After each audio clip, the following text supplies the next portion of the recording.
दिनैसिमबो थाखोमाना थानाय गोथौ जारिमिनजों बुंफबनाय गोबां मिबथिनि जायगाफोर बे बुहुमाव दं। साइन्स एबा बिगियाना अखाफोराव थांनो हाबाय, मंगल ग्रहआव थांनो हाबाय, अब्लाबो गोबां मिबथिनि जारिमिनजों बुंफबनाय गोबां जायगाफोर बे बुहुमाव दं, जायखौ बिगियान एबा साइन्सआबो दासिम सल्भ खालामनो हाया। दासिम मिबथियादि बेफोरो माबोरै जानाय, मा जाहोननि थाखाय जादों बायदि बायदि। नंगौ, आं बै गोथौ जारिमिनारि बाथ्राजों बुंफबना थानाय बारमुडा ट्रायेंगलनि बागैनो बुंनो थांदों, जाय दिनैसिम मिस्ट्रि जाना दं। बे लैथोमायाव गोमोथाव आरो गिख्रंथाव जाथायफोरा दानि दिनावल' नङा, बै समनि 1492 मायथाइनिफ्रायनो जाबोगासिनो थादों। सेप्टेम्बर 8, 1980 बे मायथाइखालि डेर्बिशायार मुंनि गंसे गेदेर जाहाजआ गावनि थांखि फारसे दावगालांगासिनो थादोंमोन। टाइटानिक जाहाजनिख्रुइबो देरसिन बे डेर्बिशायार जाहाजनि दावबायारिफोरा सिमाङावबो सानाखैमोनदि बे पावारफुल जाहाजआ माबा मोनसे गिख्रंथाव खैफोदजों मोगा-मोगि जानांगोन। नाथाय अखानायै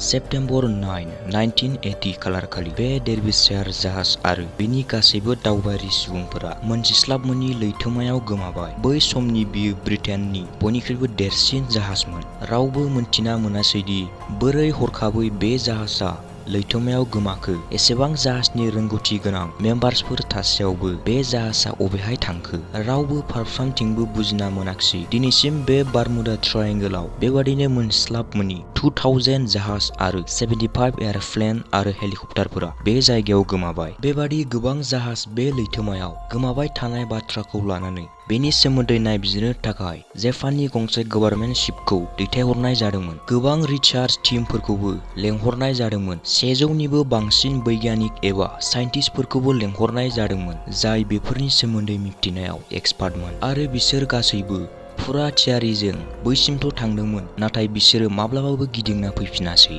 आरो बिसोरो बबेहाय थांखो रावबो मिथिया, साइन्टिस्टआबो मिथिया, नोंथाङाबो मिथिया, आंबो मिथिबावा। फ्लाइट 19 मुंनि गंसे फ्लाइटआ 5 दिसेम्बर 1945 खालारखालि 14 नेभि एयारमेनजों लोगोसे बिरनायखौ जागायजेनबाय अख्रां फारसे। बियो मोनसे बिथांमोननि सिम्पोल ट्रेनिंनि बाहागोमोन। 1 घन्टा 45 मिनिटनि उनाव फ्लाइटनि लिडार चार्लेस सी टेलरआ कन्ट्रल टावारखौ रेडिअ सिगनेलनि गेजेरजों मेसेज हरबायदि जों जेबो मिथिना मोनासैदि जोंजों लोगोआव मा जागासिनो दं। बिसोर बुंहरबावबाय जोंनि कम्पासआबो खामानि होआखिसै, बियो उल्टां-फाल्टांसो गिदिंबाय। बिसोर मिथिना मोनासैदि माजों मा दिग। आरो बिनि उनाव फ्लाइटजों लोगोसे रावखौबो मोननाय जायाखिसै, ना बबेबा लैथोमायाव ना बबेबा लैथोनि सिङाव। सानना लादो बिसोरो बेबादिनो डाइरेक्ट गोमाबाय। आरोबाव बे समावनो फ्लाइट गोमानायखौ नागिरनो थाखाय गंसे सार्च प्लेनखौ दैथायहरनाय जाबाय। नाथाय 27 मिनिटसोनि उनावनो बे फ्लाइटआबो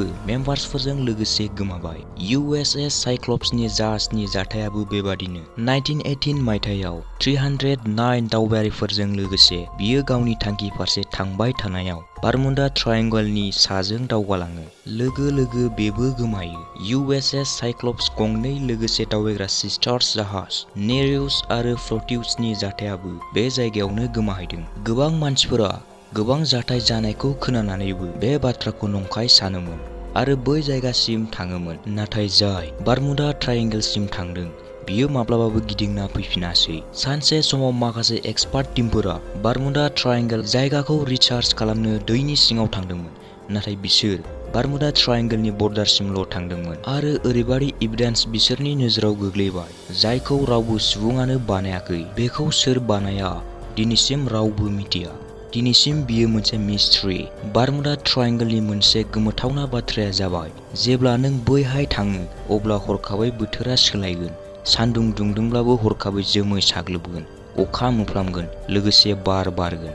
आरो बे समाव कम्पासनि खामानियाबो बन्द जागोन। बबेजों सानजा बबेजों सोनाब बेहाय आन्दायनांगोन। आरो जेसेबां जाहाजाव लाइट दं एबा एर'प्लेनाव लाइट दं बिसोरो मोफ्लामनो हमजोबगोन। आरो हरखाबैनो लैथोआ मावग्लुंना गासैबो गोमालांजोबगोन। आरो बाहाय घड़ीनि टाइमाबो खामानि मावनाय नङा। जेब्ला नों बेहाय थांगोन अब्ला नोंथाङा गावखौनो हमनानै लादो 1 आवार्स बेहाय बेरायदोंमोन, अब्ला नों गावखौनो 1 आवार्स बेरायनाय बादि मोनगोन। नाथाय माला मालादि 7 सान बारायलांखो एबा बारलांखो नोंथाङा गावखौनो आन्दाज मोनस्लाबनाय नङा। गोबां माखासे सुबुंफोरनि बुंनाय बादियैब्ला बेहाय एलियेन्सफोरा थायो, एबा जानो हागौ बेयो मोनसे एलियेन्सफोरा बानायनाय लामा जाय जोंनि दुनियानिफ्राय गुबुन आलादा दुनियायाव किडनेप खालामना लाङो। आरो खायसे सुबुंफोरनि बुंबावनाय बादियैब्ला बे जायगायाव ड्रागन थायो जाय गासैखौबो उदै सिङाव मन'लाङो। जाय बारमुडा ट्रायंगोलाव गोमाहैदों, दिनैसिमबो रावबो मिथियादि बिसोरो गोथाङै दं ना गोथैयै दं। मानोना बे बारमुडा ट्रायंगोल लैथोमा जायगायाव जाय गोमायो बियो माब्लाबाबो दैजों जावखारफिनना थाङा। बेबादि जाथाय जाफ्लेबाय थानायनि थाखायनो बे जायगानि लामाजों दिनैसिम रावबो थांनो साहस खालामा आरो उननि समावबो जानो हागौ रावबो थांनो साहस खालामनाय नङा। अन्नानै नोंथांमोना भिडिअखौ लाइक आरो साबस्क्राइब खालामना थांदो।